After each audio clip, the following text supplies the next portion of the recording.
त्रयोदश अध्याय एकादशः पिण्डदान। श्री गरुड़ उवाच शुणिली तो साह विधि श्रीमुख तुम्भर एकादश विधि मु शुणिबि आवर कुह देव दयानिधि सुचिते दासकु एकादश पिंडे केन्हे दियंती प्रेतकु संक्षेप कहिब मते सकल विधान मुहि जणु तुम्भ दास कमल लोचन तुम्भर मुख शुणिली उद्धार होइबि भव पार पार मु अक्लेश तरी जीवी शुणिबाकु एकादश दिनर विधान जलद गंभीरे देव कहन्ति वचन श्री भगवान उवाच एकादश दिवसरे जे विधि विधान कहुअछि मुहि ताहा मन देई शुण प्रातःकाळु उठी करी जलाशय स्नान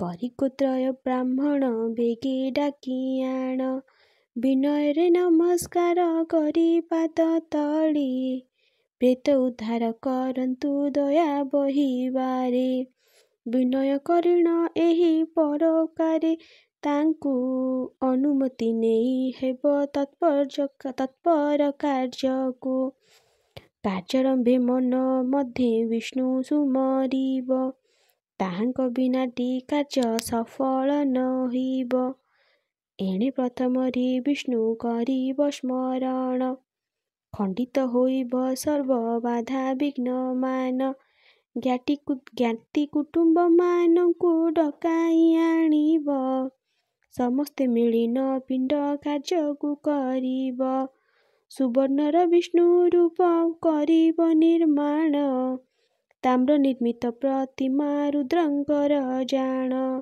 ଯମର ପ୍ରତିମା ଲୌହ ନିର୍ମାଣ କରାଇ ପଶ୍ଚିମ ଦିଗେ ବିଷ୍ଣୁଙ୍କ କଳସ ବସାଇ ସେ କଳସ ନିକଟରେ ବିଷ୍ଣୁଙ୍କ ପ୍ରତିମା ସ୍ଥାପି ପୂଜିବ ଯତନେ ଯାଜକ ଉତ୍ତମା କଳସେ ସେ ଗଙ୍ଗା ଉଦକି ବିଧାନରେ ଦେବ ହଳଦିଆ ବସ୍ତ୍ର ଯେ ତାହାଙ୍କୁ ପିନ୍ଧାଇବ ପୂର୍ବ ଦିଗରେ ସ୍ଥାପିତ ବ୍ରହ୍ମାଙ୍କ କଳସ ରୌପ୍ୟ ମୂର୍ତ୍ତି ରଖି ପୂଜା କରିବ ତା ପାଶ କ୍ଷୀର ଜଳେ ପୁରାଇବ ସେ କଳସେ ଗୋଟି ଶ୍ଵେତ ବସ୍ତ୍ର ଉତ୍ତରୀୟ ତାହାକୁ ଦେବଟି ଉତ୍ତରେ ଶିବ କଳସ ସ୍ଥାପନ ଯେ କରି ତାମ୍ର ଶିବ ରୂପ ତହିଁ ରଖି ଯତ୍ନ କରି ମଧୁଘୃତେ ପୂରଣ କରିବ କଳସକୁ ରକ୍ତ ବସ୍ତ୍ର ପିନ୍ଧାଇବ ସେ ରୁଦ୍ର ଦେବଙ୍କୁ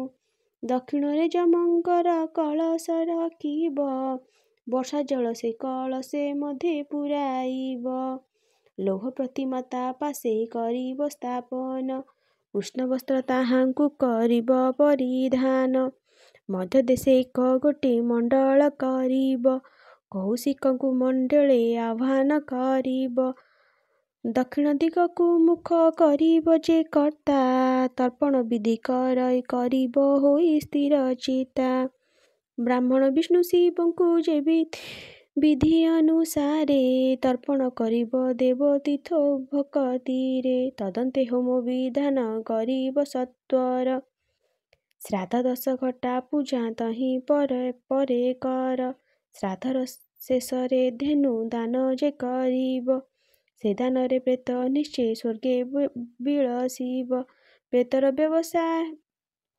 ପ୍ରେତର ବ୍ୟବହାରୀୟ ଯେଉଁ ଦ୍ରବ୍ୟମାନ ଗୃହରେ ଥିବ ସେମାନ କରିଦେବ ଦାନ ଘୃତପୂର୍ଣ୍ଣ କାଂସ୍ୟ ପାତ୍ର ଦାନ ଯେ କରିବ ସପ୍ତଧାନ୍ୟ ତିଳାଷ୍ଟମ ବିପ୍ରେ ବରି ଦେବ ତାହାପରେ ଶଯ୍ୟା ଦାନ କରିବ ବିଧାନେ ଶକ୍ତି ଅନୁସାରେ ଯାହା ମିଳେ ଯଜମାନେ କାଷ୍ଠ ଖଟରେ ଯାଇ ଯେ ତୁଳାରେ କରାଇ ବିଛଣା ଚାଦର ତାହା ଉପରେ ବିଛାଇ ଉତ୍ତମ ତକିଆ ଦୁଇ ଦେବ ସଜାଡ଼ିଣ ଦକ୍ଷିଣା ସହିତ ଦେବ ବରିଣ ବ୍ରାହ୍ମଣ ଦେଇ ବ୍ରାହ୍ମଣଙ୍କୁ ମିଷ୍ଟାନ୍ନ ଭୋଜାଇ ଯଥା ରୀତିରେ ସନ୍ତୋଷ କରିବା ବିନୟୀ ସଜ୍ଜା ପରେ ପ୍ରେତ ମୂର୍ତ୍ତି ସୁବର୍ଣ୍ଣେ ଗଢ଼ାଇ ଥୋଇ ଅନ୍ୟ ଉପହାର ଦ୍ରବ୍ୟମାନ ଦେଇ ଆଚାର୍ଯ୍ୟଙ୍କୁ ଡାକି ସେ କହିବ ବିନୟରେ,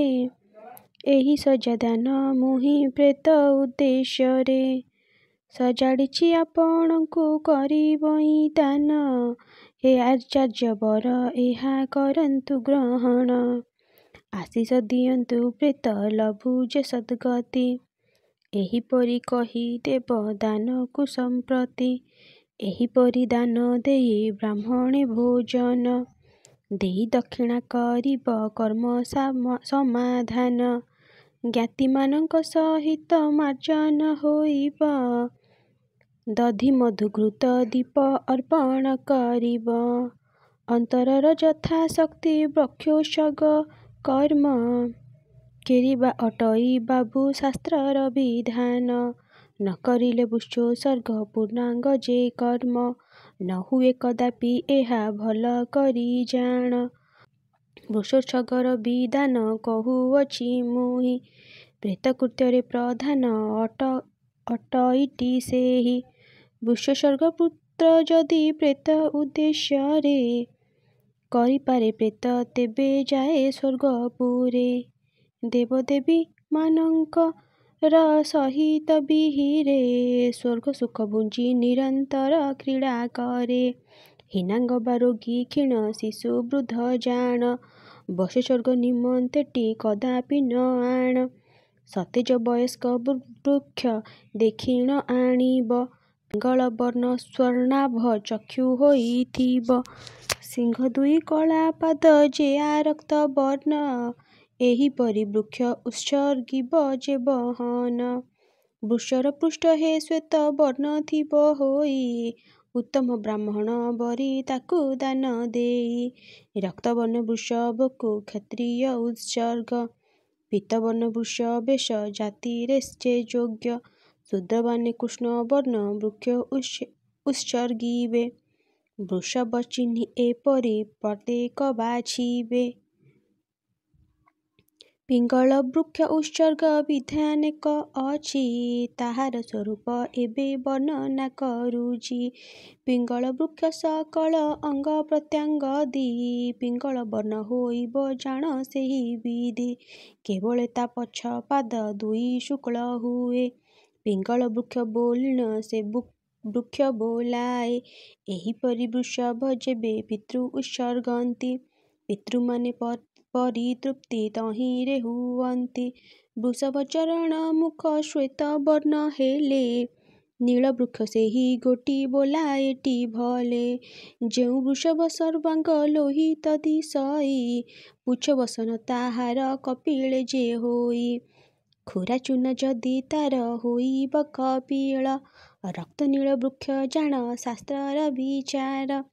ଏକ ରଙ୍ଗ ଯୁକ୍ତ ବୃକ୍ଷ ପୁଚ୍ଛ କ୍ଷୁରା ଯେବେ। କୃଷ୍ଣ ରଙ୍ଗ ଦିଶେ ତାହା ଶରୀରଟି ତେବେ। ନୀଳ ପିଙ୍ଗଳ ବୃଷଭ ତାହାକୁ କହନ୍ତି। ପ୍ରେତ ଉଦ୍ଧାରକୁ ଶ୍ରେଷ୍ଠ ଶାସ୍ତ୍ରର ଭକତି। ପାରାପରି ଚିତ୍ର ବର୍ଣ୍ଣ ଯେଉଁ ବୃକ୍ଷ ଗୋଟି। ଲଲାଟେ ଚକ୍ର ପରାଏ ତିଳକ ଥିଲେଟି। ସେ ବୃକ୍ଷକୁ ରକ୍ତ ନୀଳ ବୃଷଭ କହନ୍ତି। ଏହି ଦାନ ଦେଲେ ପିତୃଗଣ ତରି ଯାନ୍ତି। ପୃଥୁଳ ମାଂସଳ ଦେବ ରକ୍ତଭ ନୟନ। ମହାନୀଳ ଅଟଇ ଯେ ବୃଷଭର ନାମ। ଏପରି ବର୍ଣ୍ଣ ଚିହ୍ନାନ୍ତି ବୃକ୍ଷ ଉତ୍ସର୍ଗରେ। ପ୍ରେତମାନେ ମୁକ୍ତି ଲଭନ୍ତି ଯେ ସତ୍ୱରେ। ଯଦ୍ୟପ କୌଣସି ଲୋକ ଗୋଷ୍ଠୀରେ ଏପରି ଜନମ ହୁଅନ୍ତି ଯଦି ଅଣ୍ଡିରା ବାଛୁରୀ। କ୍ଷୀର ଛାଡ଼ିଲା ମାତ୍ରକେ ତାକୁ ଛାଡ଼ିଦେବ। କଦାପି ଗୋଷ୍ଠ ମଧ୍ୟରେ ତାକୁ ନ ରଖିବ। ଏହାଙ୍କ ହେତୁ ହୁଅଇ ବହୁ ଅମଙ୍ଗଳ। ଯେତେ ଧନ ଥିଲେ ସେହି ଧରାଇବ ଥାଳ। ବ୍ରାହ୍ମଣ ଭିନ୍ନ କପିଳେ ଧେନୁ ବା ବୃଷଭ। ଅନ୍ୟ ତିନି ଜାତି ପ୍ରତି ନୁହଁ ଇଟି ଶୁଭ। ଶାସ୍ତ୍ରାଚାର ଲୋକାଚାର ଏହା ଅଛଇଟି। ଏହିପରି ଗାଈ ରଖିବା ଉଚିତ ନୁହେଟି। ପିତୃମାନେ ସର୍ବଦା ଯେ ପରି ଚିନ୍ତନ୍ତି। ଆମ୍ଭ ବଂଶରେ ହୁଅନ୍ତି ବହୁତ ସନ୍ତତି। ଗୟା ଶ୍ରାଦ୍ଧାଦି କରିବେ ଅବଶ୍ୟ ଯେ କେହି। ବୃକ୍ଷ ଉତ୍ସର୍ଗ କରିବେ ଅବା କେହି କେହି। କୁଳ ଉତ୍ତମ ନନ୍ଦନ ହୋଇ ବେଟି ଜାତ, ବୃଷ ଉତ୍ସର୍ଗ କରିଣ ପିତାଙ୍କୁ କୃତାର୍ଥ। ଗୟା ତୀର୍ଥ ପିଣ୍ଡ ଦାନ ଦେଇଣ ପିତୃଙ୍କୁ, ନର୍କ ଯନ୍ତ୍ରଣାରୁ ତାରେ ପଠାଏ ସ୍ୱର୍ଗକୁ। ଯେଉଁ ପୁତ୍ର ଏହି କାର୍ଯ୍ୟ କରିଣ ପାରଇ, ଉତ୍ତମ ପୁତ୍ର ମଧ୍ୟରେ ଗଣନା ହୁଅଇ। ଅନେକ ପୁତ୍ର ଅଛନ୍ତି ତାହାଙ୍କ ଦୋଷରେ, ନର୍କଗାମୀ ପିତୃଗଣ ହୁଅନ୍ତି କାଳରେ। ସେହି ବଂଶେ ଯଦି କେହି ବୃଷୋତ୍ସର୍ଗ କରେ, ପିତୃଗଣ ଉଦ୍ଧାର ଯେ ହୁଅନ୍ତି ସତ୍ୱରେ। ପ୍ରେତକୃତ ଯେତେ ଆମ୍ଭେ କହିଲୁ ବୁଝାଇ, ସବୁଥିରେ ଶୁଭ ଫଳ ପିତୃଙ୍କୁ ମିଳଇ। ବୃକ୍ଷ ଉତ୍ସର୍ଗରେ ଫଳ ସବୁଠୁ ଅଧିକା, ଶାସ୍ତ୍ର ପୁରାଣରେ କହିଛନ୍ତି ଜ୍ଞାନୀ ଲୋକ। ସଂକ୍ଷେପରେ ତାର ବିଧି କହୁଅଛି ମୁହିଁ, ଶୁଣ ହୋ ଗରୁଡ଼ ତାହା ତୁମ୍ଭେ ମନ ଦେଇ। ଭକ୍ତ ଲକ୍ଷଣ ଦେଖିଣ ବୃଷ କେ ଆଣିବ, ବସ୍ତ୍ର ଅଳଙ୍କାରେ ତାର ଶରୀର ମଣ୍ଡିବ। ମନ୍ତ୍ରରେ ବୃଷକୁ ପୂଜା କରିବ ବହନ, ତଦନ୍ତରେ ଯଥାଶକ୍ତି କରିବ ଯେ ହୋମ। ବସ୍ତ୍ରାଙ୍କୁ ପୂଜା କରିବ ବିଧି ଅନୁସାରେ, ବୃଷଭକୁ ମନ୍ତ୍ର ସ୍ନାନ କରାଇବ ହେଳେ। ରୁଦ୍ରକୁମ୍ଭରେ ଯେ ଜଳ ନେଇ ସିଞ୍ଚି ତାକୁ, ଗନ୍ଧ ପୁଷ୍ପମାଳାଦିରେ ମଣ୍ଡିବ ତାହାକୁ। ସେ ବୃଷର ବକ୍ଷ ଜାନୁ ତ୍ରିଶୂଳ ଚିହ୍ନରେ, ଚକ୍ର ଚିହ୍ନ ଦେବ ତାର ବାମ ଜାନୁ ପରେ। ପ୍ରଦକ୍ଷିଣ ସେ ବୃଷକୁ ବିନୟରେ କରି, ବନ୍ଧନରେ ରଜ୍ଜୁ ବିମୁକ୍ତ କରିବ ବିଚାରେ। ଭୂମିରେ ସାଷ୍ଟାଙ୍ଗ ନମି ଭକତି କରିବ, ନିମ୍ନମତେ ବୃଷଭକୁ ପ୍ରାର୍ଥନା କରିବ। ହେ ଧର୍ମନନ୍ଦନ ତୁମେ ବିଶ୍ୱରୂପ ଧରି, ପ୍ରେତକୁ ଭବସାଗରୁ କରିବାକୁ ପାରି। ସ୍ରଷ୍ଟା ସବୁ ତେଣି କରି ଭିଆଣ କରିଛି, ମୋର ପିତୃଗଣ ମୁକ୍ତି କର ନିବେଦୁଛି। ମୋର ଯେବେ ପିତୃଗଣ ପାପ ହେତୁ ଦେବ, ନର୍କ ଯନ୍ତ୍ରଣାରେ ପାଉଛନ୍ତି ପରାଭବ। ତାହାଙ୍କ ପାପ ବିନାଶ କରନ୍ତୁ ଉଦ୍ଧାର, ତୁମ ପାଦ ପଦ୍ମେ ମୋର ଅଶେଷ ଜୁହାର। ଅକ୍ଷୟ ସ୍ୱର୍ଗ ଭୁବନ ତୁମ୍ଭର ପ୍ରସାଦେ, ମୋର ପିତୃଗଣ ଲାଭ କରନ୍ତୁ ଆନନ୍ଦେ। ଏହିପରି ପ୍ରାର୍ଥନା କରିବ ବୃଷଭକୁ, ବ୍ରାହ୍ମଣଙ୍କ ହସ୍ତେ ନେଇ ଦେବ ଦକ୍ଷିଣାକୁ। ନତେ ଶିରେ ବ୍ରାହ୍ମଣଙ୍କ କଲ୍ୟାଣ ଘେନିବ, ସେତିକି ବେଳରେ ପ୍ରେତ ଉଦ୍ଧାର ପାଇବ।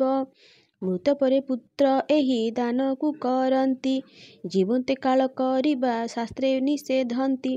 କିନ୍ତୁ କେହି ହୁଏ ଯଦି ପୁତ୍ରହୀନ ଲୋକ, ମୃତ୍ୟୁ ପୂର୍ବରୁ କରିବା ଉଚିତ ତା ପକ୍ଷେ। ସେପରି ଭାବରେ ବୃଷ ଉତ୍ସର୍ଗ କରିଲେ, କାଳ କାଳ ବିଚାର ଯେ କରିବଟି ଭଲେ।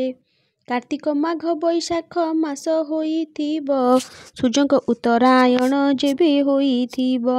କୃଷ୍ଣପକ୍ଷ ଦ୍ୱାଦଶୀ ତିଥିଟି ଭଲ ଜାଣ, ଗ୍ରହଣ ଦିନରେ ପୁଣି ଅଧିକା ଯେ ପୁଣ୍ୟ।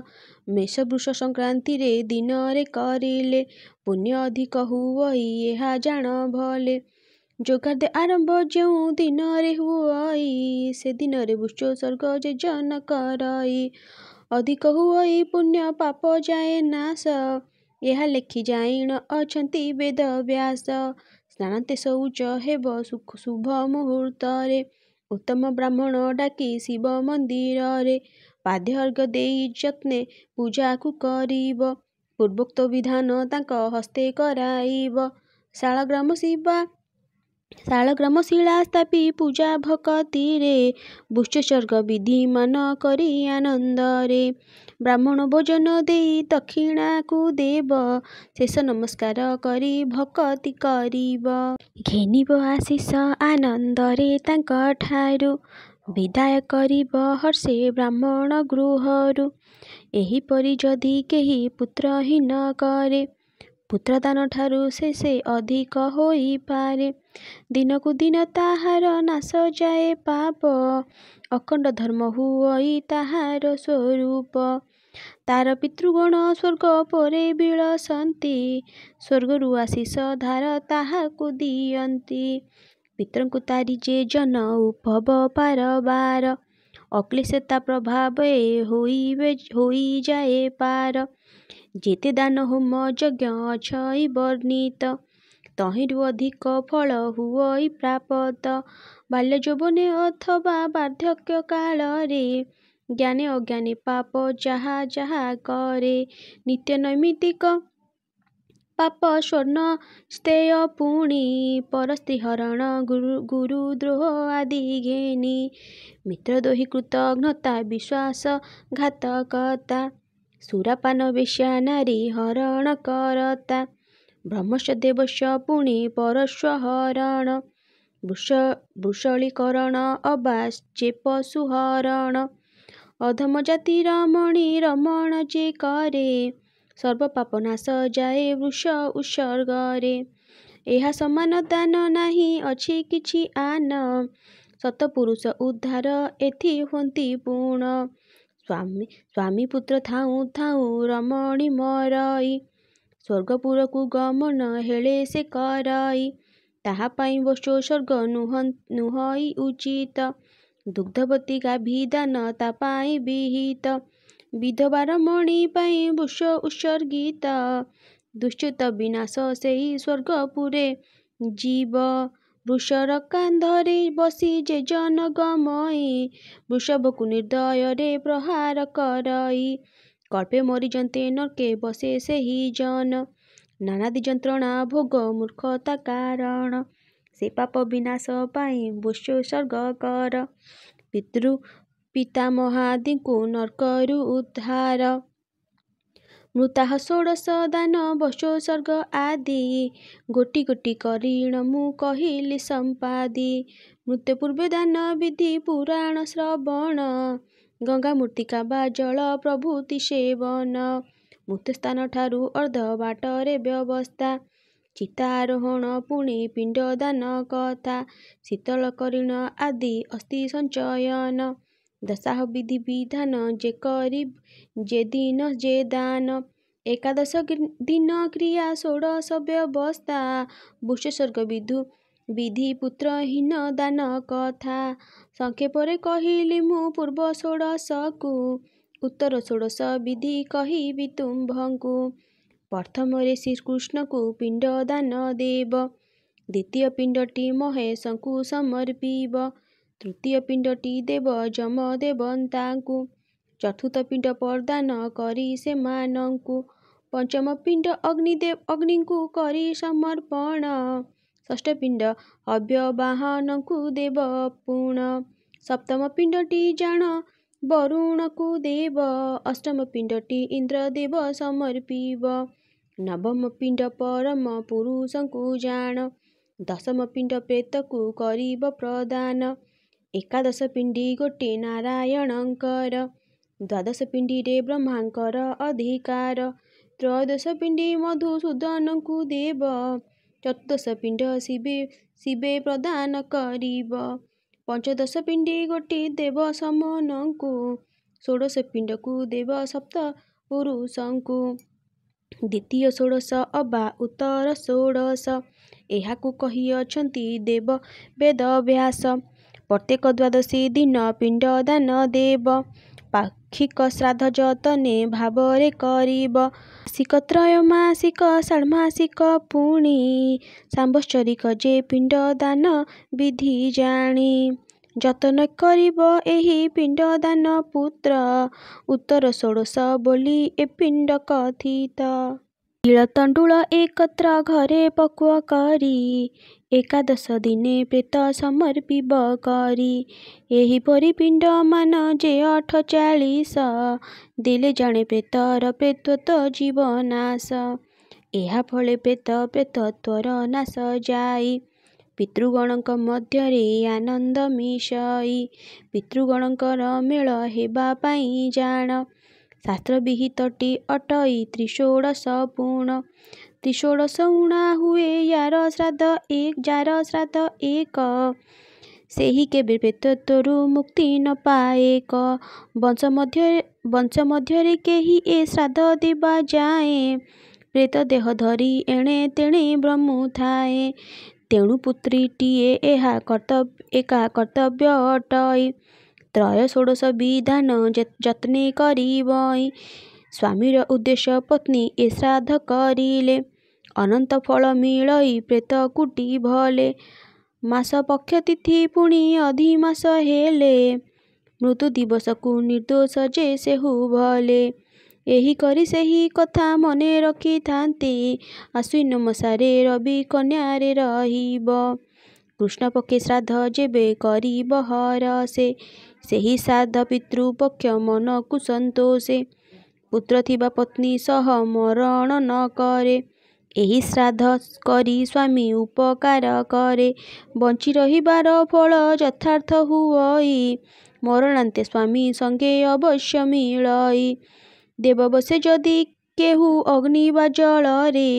ମରଣ ଲଭଇ ଦେବେ ଶାସ୍ତ୍ର ବିଧାନରେ। ନାରାୟଣ ବଳି ଦେଇ କରି ପ୍ରାୟଶ୍ଚିତ। କ୍ରିୟାମାନ କଲେ ନର୍କ ହୁଏ ପ୍ରେତକୃତ। ମୃତାହ ସଂସ୍କାର ଠାରୁ ଶେଷ ବିଧି ମତେ। ପୁତ୍ର ସମ୍ପାଦନା ଯେ କରିବ ପିତୃ ଅର୍ଥେ। ସର୍ପଦଂଶନରେ ଯେବେ ମରଣ ହୁଅଇ। ପଞ୍ଚମୀ ଦିନରେ ପିଣ୍ଡ ଦାନ ଯେ ଦିଅଇ। ଶୁକ୍ଳ ମୁରୁଜ କରିଣ ସର୍ପର ଆକୃତି। ଲେଖି ଗନ୍ଧ ପୁଷ୍ପ ପୂଜା କରିବାକୁ ଧାଡ଼ି। ତିଳ ତୁଣ୍ଡଳ ବାହାରେ ତାହାରେ ନିକ୍ଷେପିବ। ପିଷ୍ଟଳ ଆମ୍ବ ସହିତେ କ୍ଷୀର ମିଶାଇବ। ନୈବେଦ୍ୟ କରିବ ସେହି ସର୍ପାକୃତି ପାଶେ। ସର୍ପ ମଧ୍ୟେ ସ୍ୱର୍ଣ୍ଣ ରଖି ଦାନ ଦେବ ତୋଷେ। ବେନି ହସ୍ତକୁ ଯୋଡ଼ି ନ କରିବ ପ୍ରାର୍ଥନା।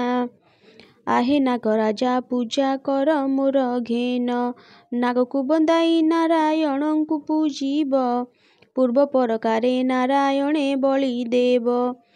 ସ୍ପର୍ଶଦଂଶ ପ୍ରାଣୀ ନର୍କ ଉଦ୍ଧାର ହୁଅଇ। ଏହିପରି ପ୍ରେତ କର୍ମ ଯେଜନ କରଇ।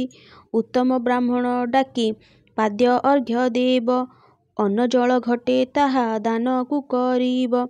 ବର୍ଷ ଶେଷେ ପରିଜନ୍ତେ ପୂର୍ଣ୍ଣ ଜଳ ଘଟ। ବ୍ରାହ୍ମଣକୁ ଦାନ ଦେଲେ ତୁଟଇ ସଙ୍କଟ। ଏକାଦଶ ଦିନ ଅବା 360 ଜଳଘଟ ଦାନ ବିପ୍ର ଗଣେ ଡାକି ଦିଏ। ଯେବେ ସେହି ପ୍ରେତ ନର୍କୁ ଉଦ୍ଧାର ହୁଅଇ ଉଦ୍ଧାର। ଦୁଷ୍କୃତ ମାନ ବିନାଶ ହୁଅଇ ତାହାର। ଶଯ୍ୟା ଆଦି ଦିନ ବିଧ ଅଛଇ ଯେପରି। ଏକାଦଶ ଦିନେ ଦାନ କରିବ ସେପରି। ଏହିପରି ଏକାଦଶ ଦାନର ବିଚାର। ଶାସ୍ତ୍ରେ ବିହିତ କରିଣଛନ୍ତି ବେଦବର। ଏକାଦଶ ଦିନ ବିଧି ବିଧାନ କହିଲି। ଆଉ କି ପଚାର ବାବୁ କହିବି ବୋଇଲି। ଏକା ଶୁଣି ଗରୁଡ଼ ଯେ ହେଲା କୃତକୃତ୍ୟ। ନାରାୟଣ ପାଦ ପଦ୍ମେ କଲା ପ୍ରଣିପାତ। ବିନୟ ହୋଇଣୁ ବହୁ ସ୍ତୁତି ଆରମ୍ଭିଲା। ନିସ୍ତରିଲି ବୋଲିଣ ବୋଇଲା। ଆହେ ଜଗନ୍ନାଥ ତୁମ ଦୟା ହେତୁ କରି। ଶୁଣିନ ବହୁ ବିଷୟ ହେବି ଭବୁ ପାରି। ତୁମ୍ଭ ପରି ପ୍ରଭୁ ଯାର କି ଅଭାବ ତାର। ବ୍ରହ୍ମାଣ୍ଡ ଠାକୁର ତୁମ୍ଭେ ମୁଁ ତୁମ୍ଭ କିଙ୍କର। ଯାହାଙ୍କ ଆଜ୍ଞାରେ ବ୍ରହ୍ମା ମଣ୍ଡଳ ସର୍ଜଇ। ଯାହାଙ୍କ ଆଜ୍ଞାରେ ସୂର୍ଯ୍ୟ ତପ ବିତରଇ। ଯାହାଙ୍କ ଆଜ୍ଞାରେ ଅଗ୍ନି ଜଠରେ ରହିଣ। ଚବ୍ୟଚୁଷ୍ୟାଦି ଭକ୍ଷଣ କରଇଟି ପୁଣ। ବାୟୁ ବହେ ଯାହା ଆଜ୍ଞାରେ ପୃଥ୍ୱୀ ସ୍ଥିର ହୋଇ। ନାନା ଶସ୍ୟ ଦାନ କରି ଜୀବଙ୍କୁ ପୋଷଇ। ଅନନ୍ତ ଜ୍ଞାନ ବଳରେ ପୃଥିବୀ ଧରିଛି। ହିମାଳୟ ସ୍ଥିର ହୋଇ ଆଜ୍ଞାରେ ରହିଛି। ସେ ପ୍ରଭୁଙ୍କୁ କେଉଁ କଥା ଅବା ଅଗୋଚର। ଶୁଣି ତାହାଙ୍କ ଶ୍ରୀମୁଖ ହେବି ଭବୁ ପାର। ସେ ପ୍ରଭୁ ଭୃତ୍ୟଙ୍କୁ ପାଦ ପଦ୍ମ କରି ଆଣ। ଗୀତ ବନ୍ଦେ ବିଚାରଇ ଆର୍ତ ତ୍ରାଣ ଦାସ। ଇତି ଶ୍ରୀ ଗରୁଡ଼ ପୁରାଣେ ନିମିଷୋପାଖ୍ୟାନେ ଭଗବାନ ଗରୁଡ଼ ସମ୍ବାଦେ ଏକାଦଶାହ ବିଧି ନିବାରଣ ବୁଶ୍ଚୋର୍ଗ ପ୍ରେତତ୍ୱ ମୁକ୍ତି କଥନଂ ନାମ ତ୍ରୟୋଦଶ ଅଧ୍ୟାୟଃ। ଆନନ୍ଦେ ଏକବାର ହରି ବୋଲ।